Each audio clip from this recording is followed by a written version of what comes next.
Okay, let's unpack this. Imagine, for a moment, a father facing an impossible choice. A challenge so huge it feels like something ripped right out of folklore. We're talking about a desperate journey deep into the Kumaon Hills, a frantic race against time. And it all leads to a confrontation with, well, one of nature's most formidable and, frankly, terrifying forces. Today, we're doing a deep dive into an incredible story. It's about sacrifice, about natural peril, and the potent, sometimes brutal power of traditional remedies. It's really a testament to the lengths a parent will go for their child, set against this breathtaking but literally unforgiving backdrop of the Himalayas. You're about to hear a story of just raw courage, ancient wisdom, and the sheer unpredictability of the wild. Yeah, and what's truly fascinating here is how these really deep human emotions, love, fear, desperation, how they intersect with the primal, untamed world. This isn't just a narrative. It's a powerful illustration of survival where the stakes just couldn't possibly be higher.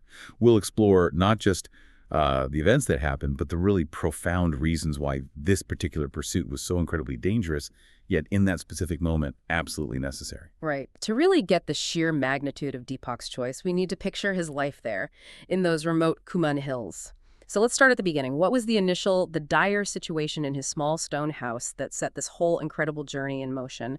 And what was the proposed solution?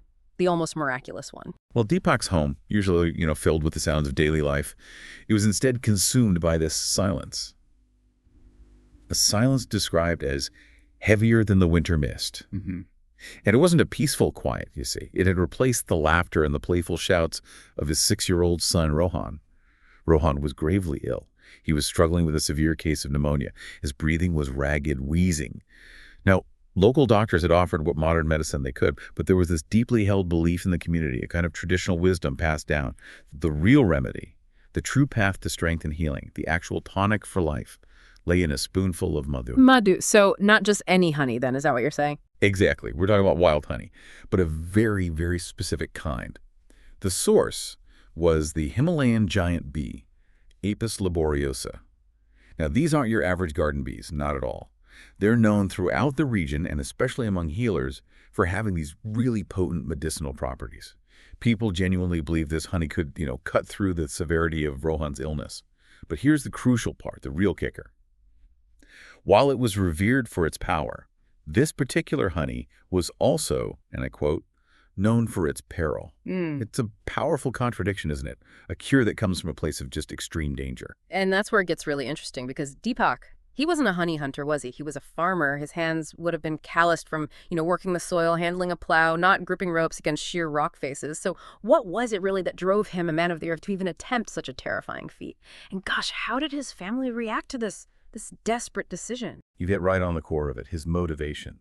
What drove Deepak was something far more powerful than any fear he might have felt. It was the image, the haunting image, of Rohan's sunken cheeks and grassy eyes. That raw, instinctual parental love, that primal urge to protect his child, that was the sharper spur than any fear. It just completely overrode any thought of personal danger or his own limitations. And you're right, he didn't have specialized gear. He just gathered his father's old, incredibly frayed rope, fashioned a makeshift smoker from a clay pot, and took a tanku that's a long bamboo basket, traditionally used for collecting honeycomb. His wife, Priya. She couldn't even speak. Her reaction was just this silent, profound terror, her eyes wide with a terror that spoke of two possible losses, the devastating loss of Rohan, or the unimaginable tragedy of losing both Rohan and Deepak. Yeah, her silence spoke volumes, a profound expression of the just impossible position they were in. Wow, I can barely imagine the weight of that silence. Just awful. But then to even consider facing these creatures, I mean, we're not talking about a small hidden nest, are we? This is the Himalayan giant bee we're talking about. What was it like as Deepak actually approached the hive? Can you describe the sheer scale of that danger? Oh, you're absolutely right. This was no ordinary nest, not by a long shot. As Deepak got closer, the hive wasn't just visible. It was described as a dark, pulsating scar on the ochre cliff face, like a wound on a landscape. And its location was just formidable, hanging maybe 100 feet above the roaring Pista River, which, is a force of nature in itself. The scale is almost beyond comprehension. The very air around it didn't just hum, it actually thrummed with a low, industrious drone. And that sound, it wasn't just noise, it conveyed the bee's immense power, utterly indifferent to the small man below. It was truly intimidating, a living, breathing, natural fortress. It sounds almost primal, like encountering something ancient and powerful. So, with that terrifying sight right in front of him, he started his ascent. What kind of struggle was that, physically and mentally, for a man who wasn't a climber? And once he somehow got level with this monstrous hive, what was his actual plan? His strategy for getting the honey from these legendary dangerous bees? Well, his climb was far more than just a physical act. It was described as a slow, agonizing prayer. Every single upward movement was just fraught with danger. The ancient rope burned his palms with each desperate grip. He could hear pebbles, dislodged by his boots, clattering down the sheer rock face below him, each tiny sound echoing in the terrifying quiet. And he constantly felt the void at his back, cold, sucking presence, just threatening to pull him into the abyss. But his focus, his absolute fixation, was entirely on the hive itself. He saw it as a monstrous living organism of papery comb and golden treasure. Once he finally, painstakingly, got level with it, he secured his rope, probably anchored himself as best he possibly could, and then he lit his smoker. This simple device, just filled with dried leaves and cow dung, was designed to create this pungent, calming smoke. The goal was to disorient the bees, to create a window of opportunity. And for a moment, it actually worked. The low hum of the hive did change pitch. It became sort of drowsy and confused. That was his chance, his window. He then, with incredible care, used the tanku, that bamboo basket, to gently scrape at the darkest, most medicinal comb. As he did, the air filled with the rich, spicy scent of the honey. It must have felt like a powerful promise of life in that incredibly perilous moment. Wow, that sounds like walking a tightrope between getting this miracle cure and just a utter catastrophe. It's an incredibly delicate operation, isn't it? Where one tiny misstep could be fatal. So, what went wrong? What happened? What was the immediate terrifying consequence? You're right, it was absolutely a knife-edge situation. The account suggests he was either too slow, maybe lingering just a moment too long trying to gather enough of the precious comb, or perhaps the wind had shifted just slightly, disrupting the smoke's calming effect. Whatever the reason, that fragile balance was broken. A single guard bee, somehow bypassing the smoke, found its target. It stung his forearm, described as a bolt of white-hot pain. Now, this wasn't just a sting, it was a trigger. That single sting released an alarm pheromone, a scent that signals basically pure, undiluted aggression to the entire colony. The hive's low, industrious drone instantly erupted into a high-pitched, furious shriek, and then that dark scar on the cliff face exploded. We're not talking about a few angry bees or even 100. No, this was a living, breathing storm of thousands. It formed a vortex of irate, striped bodies and venomous stingers blotting out the sun. The sheer noise of it all was overwhelming. It was described as a physical force, a deafening roar of wings and rage. It was a full-blown primal assault. That image, a living storm blotting out the sun, that's absolutely chilling. So this isn't just about dealing with a few painful stings anymore. This is a desperate fight for survival against an enraged, overwhelming force. What did Deepak do in that instant? What was that experience like as he tried to escape this vengeful cloud? At that point, panic, pure and primal, overrode every thought. There was simply no time for a careful, controlled descent. Not anymore. He essentially fell with a controlled chaos, rappelling down the cliff face as fast as he possibly could, the ancient rope burning his hands raw. The moment his feet hit the ground, his ankles screaming in protest, he didn't pause.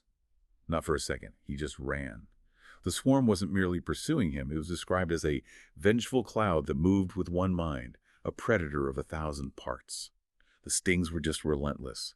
A barrage of needles of fire everywhere, in his hair, crawling inside his shirt, stinging his neck, his face, his eyelids. Unbelievable. Each one delivered a shot of toxin that made his muscles cramp and his vision blur. He was running blindly through the rhododendron forest, the world just reduced to the hellish roar behind him and the treacherous ground beneath his feet. And the very honey he had risked everything for, that promise for his son, it now felt like a leaden curse in the basket, basically marking him as its thief. It was just pure, unadulterated terror. Oh my God. His body must have been going into shock, his vision blurring, the neurotoxin from potentially hundreds, maybe thousands of stings taking hold. It really sounds like he was just moments from a grim, agonizing end. What was his final, desperate gamble, his last chance for survival against this onslaught? Yeah, the stings were just escalating into this tidal wave of agony, and his body was clearly going into shock.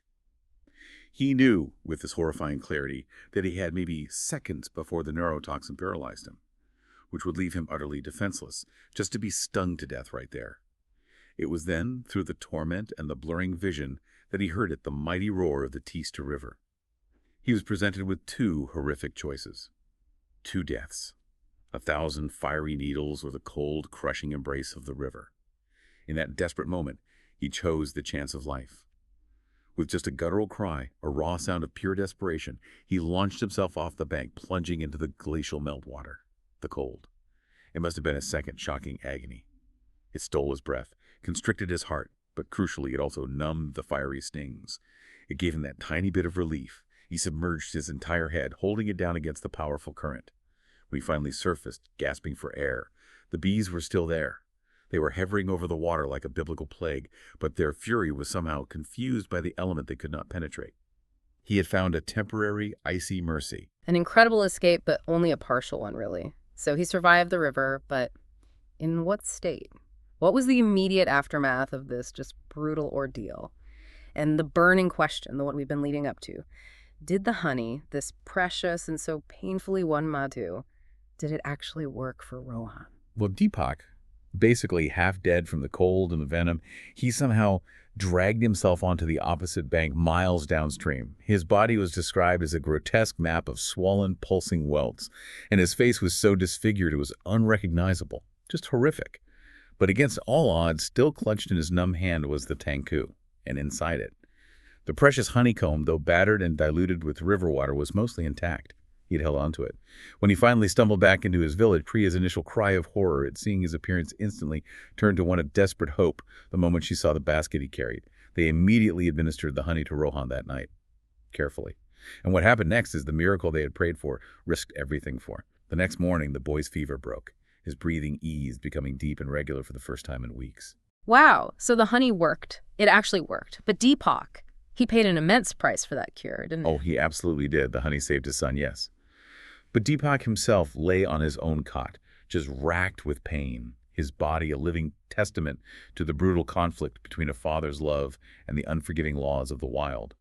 He had won, in a sense. He had stolen life back from the clutches of death, and he'd survived the wrath of the bees. But the jungle had taken its payment in pain. There was a cost.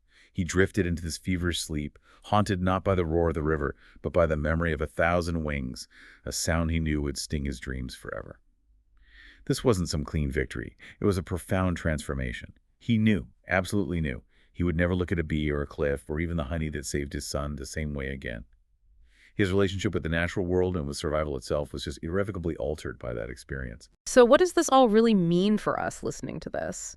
Deepak's story is such a stark reminder that survival isn't always about, modern solutions or technology. Sometimes the most potent remedies are found in the wildest, most dangerous places, demanding a kind of sacrifice few of us could even fathom. It's a profound testament to the ultimate cost of winning against nature. Exactly.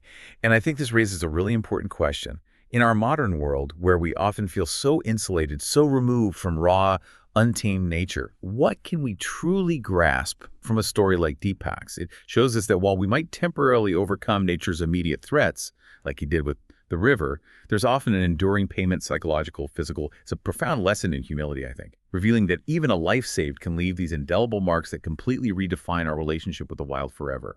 It speaks to an ancient, demanding pact between humans and the natural world, a give and take that sometimes, yes, demands the ultimate sacrifice. It really makes you wonder, doesn't it? What personal cliff would you climb? What primal force would you face to protect what you love most?